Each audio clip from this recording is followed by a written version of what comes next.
say the dead are buried in earth, but sometimes the living are buried in silence.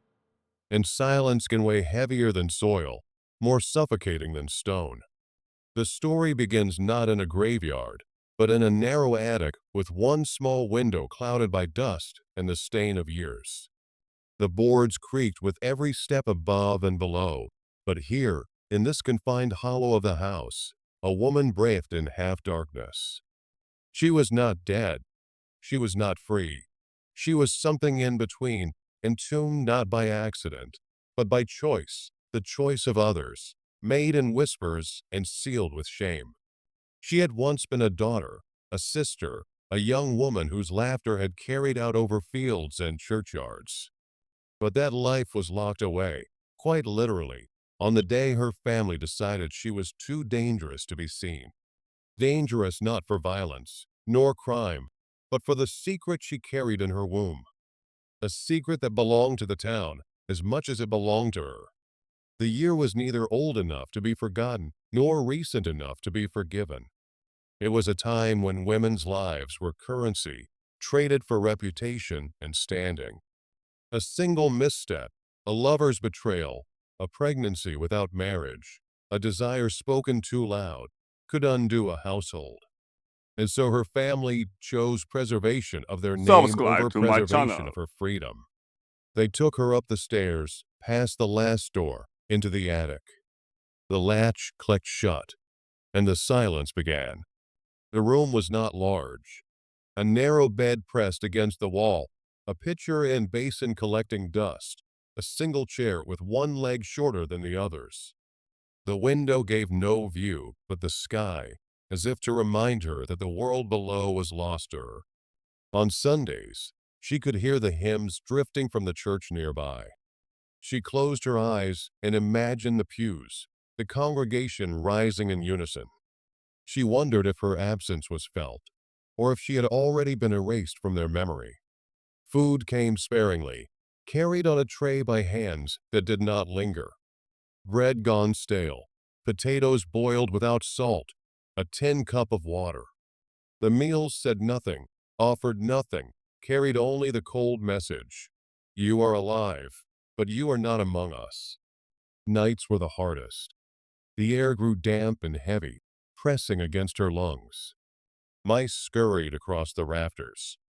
Sometimes, when the wind was right, she could hear laughter in the street below, children chasing fireflies, neighbors sharing a joke on their porches. She would press her hand against the pane of glass, smearing it with warmth, as if her touch might bridge the distance between her and the living. But there was always only her reflection staring back, pale, hollow-eyed, unrecognizable. Time bent strangely in the attic. Seasons passed, but their signs came only through sound. Rain drumming the roof, thunder rolling across the mountains, the cries of spring birds nesting in the eaves. She measured her years not by birthdays, but by the cycles of silence, the long winter nights, the thick summer heat, the smell of autumn leaves burning below. 25 years of seasons blurred together into a prison of air and dust. The town knew. Of course they knew. Secrets never stay confined to walls.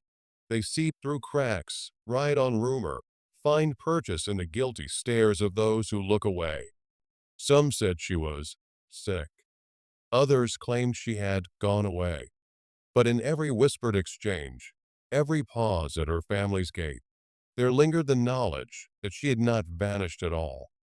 She was above them, unseen but present, her breath woven into the rafters of the very house they passed each day. The preacher preached about sin and redemption, his eyes never settling on the family pew that remained empty. The neighbors avoided the attic window, though they could not help but glance at it from the corners of their eyes. And her kin, the ones who locked the door, walked the streets with heads high, pretending to belong in a world they had already betrayed. Inside, she learned to whisper only to herself.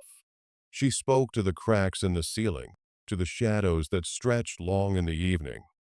She spoke the names of those she remembered, the friends she once laughed with, the child she had carried for too brief a time, the man who had vanished when she needed him most.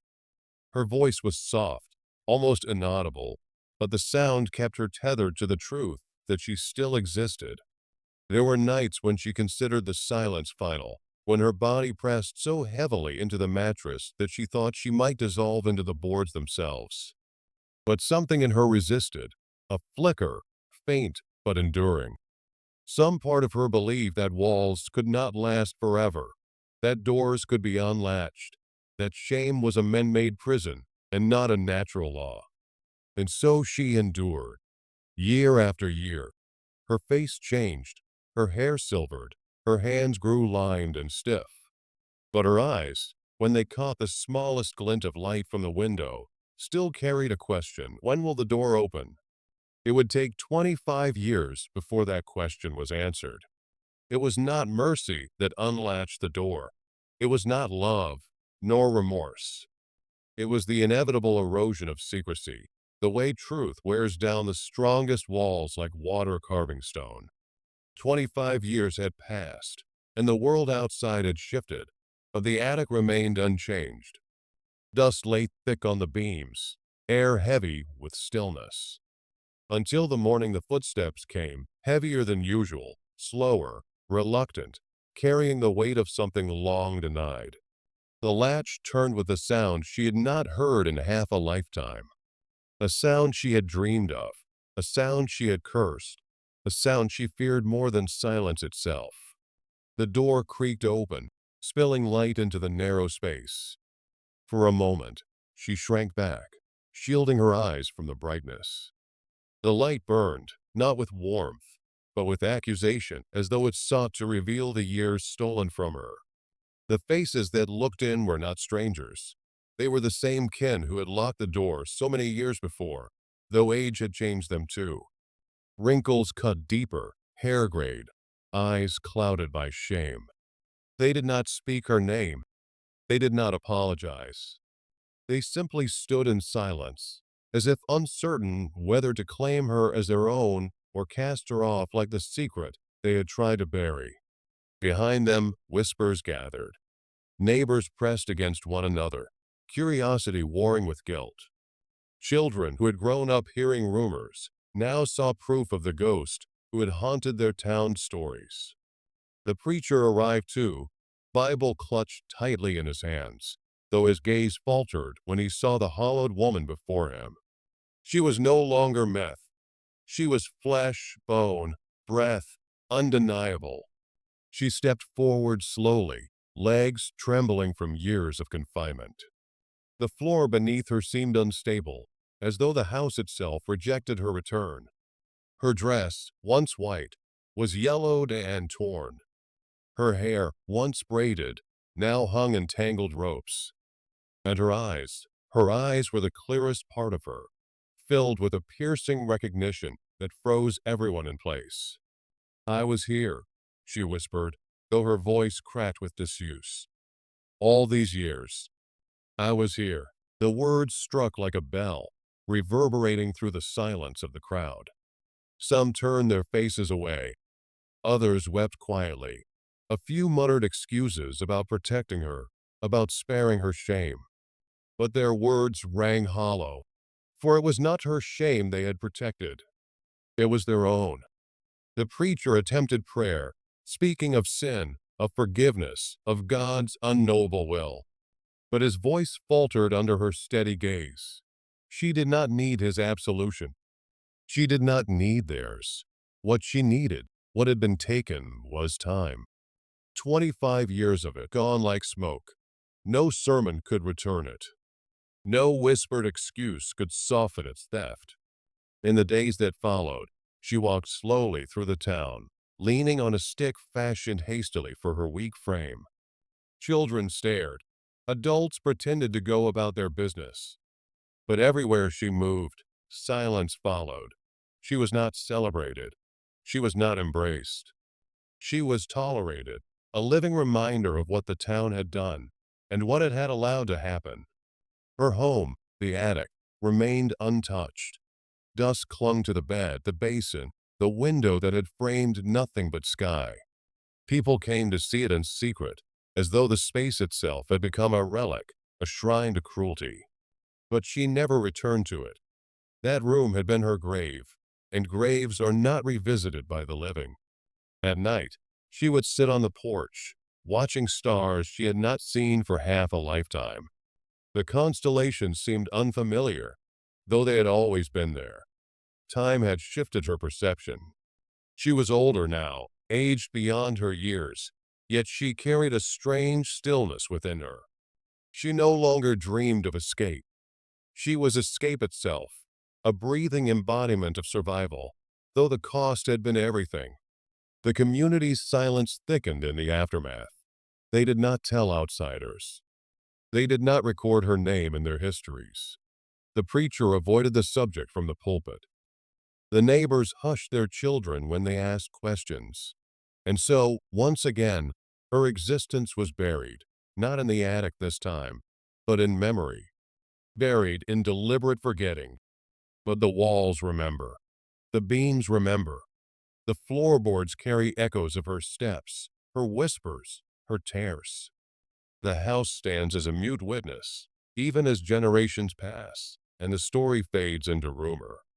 Somewhere, her name lingers, carved faintly into the wood, or whispered into the cracks where the candle once burned low. Her life is proof of how far silence can reach. Proof that cruelty need not raise its voice, nor brandish a weapon. It can move quietly, dressed in the garments of family and faith, in the disguise of preservation. It can lock a door and call it protection. She died years later, not long after her release, her body too frail to continue. But when they laid her in the earth, the town did not speak the truth. They marked her grave simply with dates, a beginning and an end, omitting the long hollow in between. For to write the truth would be to admit their own crime. And so the earth took her. But the silence they tried to keep buried rises still, like mist from the valley floor, clinging to the house, to the church, to the very air. Because some graves never close, and some secrets refuse to stay underground. When you hear the creak of a floorboard, the rattle of a latch, the whisper of wind against glass, perhaps it is only the house settling. Or perhaps it is her, reminding us that silence is not safety. That the walls we build to hide shame may one day tell the truth themselves. The woman in the attic lived 25 years buried alive by her community. And the question that lingers like smoke is not how she endured, but how they did.